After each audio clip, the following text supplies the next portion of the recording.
deux mains l'une face à l'autre, comme ça. Voilà, un peu comme quand on fait au kung fu parfois. On fait Shisao. Là, je vais te demander d'imaginer une balle entre les mains. Est-ce que tu peux l'imaginer? Tout à fait, oui. Quelle couleur elle serait cette balle? Rouge. Ok, nickel. Je veux que tu imagines maintenant, avec la force de ton imagination, que cette balle qui est rouge entre tes mains va commencer à grandir, va commencer à gonfler. Et à mesure que tu as l'image de cette balle rouge entre tes mains qui commence à gonfler, tu vas sentir tes mains qui s'écartent l'une de l'autre. Un peu comme si à chaque inspiration et à chaque expiration que tu prenais maintenant, les parois du ballon étaient en train de pousser sur tes paumes de plus en plus fortement. Et plus les ballons est en train de gonfler, plus il devient rouge. Plus il devient rouge et plus les mains s'écartent. Et plus les mains s'écartent, plus le ballon gonfle. Et plus les mains s'écartent, comme repoussées l'une de l'autre. Très très bien, super. Là tu remarques un écart entre tes mains. Un écart qui grandit. Et je vais te demander maintenant, je vais un peu vite mais j'espère que tu es rapide aussi, de retourner cette main qui est là-bas, paume vers le ciel. Non, juste celle-là. Voilà, l'autre peut rester ici. Ok. On va la monter un tout petit peu. Ok. Là, je t'imagine quelque chose qui va être lourd, juste ici, juste là, et puis là aussi, pendant qu'on y est. T'imagines que c'est très très lourd et pesant, très très lourd et pesant. Et plus c'est lourd et pesant, et plus ça tombe vers le bas. Alors que là, ici, juste ici, je vais accrocher quelque chose qui fait que la main est de plus en plus attirée vers le haut. Et l'un dans l'autre, alors qu'on est concentré sur une sensation, sur un instant, sur un mouvement. C'est comme si, alors qu'une partie de nous était en train de descendre, l'autre partie est en train de monter, de plus en plus haut. Voilà, très très bien. Et là, tu peux simplement prendre une inspiration à ton rythme et laisser les bras retomber doucement, tranquillement, jusqu'à venir se poser agréablement sur les cuisses. Tout simplement.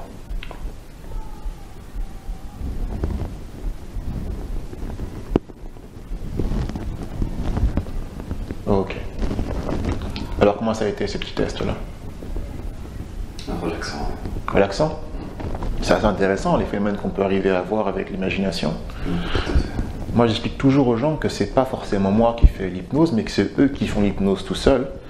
Et dès lors qu'on arrive à se focaliser sur un point, sur une chose, avec la sensation que la chose se produise, ben cette chose peut se produire réellement. D'abord au niveau physique, après dans des plus autres mesures au niveau de la vie tout simplement. Tout à l'heure, tu m'as parlé de cette relaxation que tu sentais au niveau de la poitrine. Ok. Est-ce que tu la ressens toujours? Toujours, oui. Ok. Tu vas prendre une inspiration, laisser les paupières se fermer. Voilà, très bien. Et te concentrer sur cette sensation de souplesse au niveau de la poitrine.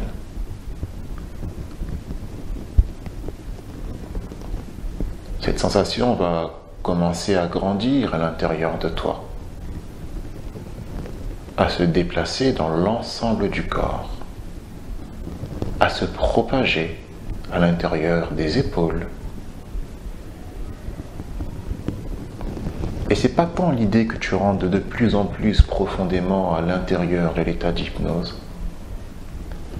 mais juste l'idée que tu te laisses aller pour ressentir cette sensation agréable à l'intérieur de toi.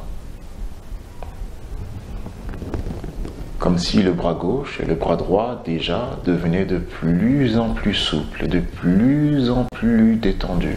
Maintenant, j'aimerais que tu ressentes tout ce pouvoir à l'intérieur de ton bras droit. Tu le ressens qui va vraiment venir de l'épaule jusqu'au bout du majeur, dans toute ta main, dans tout ton bras, dans toute ton épaule, dans tout ton avant-bras. Tu le ressens qui est en train de se glisser, de couler dans ton bras jusqu'à ta main. Et quand tu sens que ce pouvoir est au maximum dans ta main, tu vas juste fermer le poing.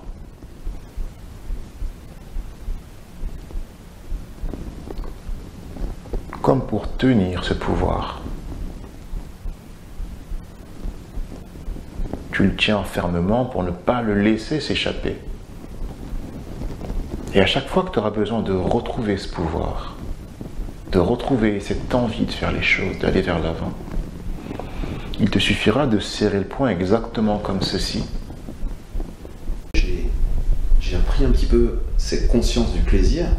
Et quand tu parlais justement de sensation du poing, j'ai réussi à engager cette énergie qui était un petit peu répartie partout, mais la localiser justement là-dessus. Et progressivement, ça montait de plus en plus, mais jusqu'à là, quoi. Je me suis dit, mais c'est quand même bizarre, je sens quelque chose qui monte. Je comprends pas.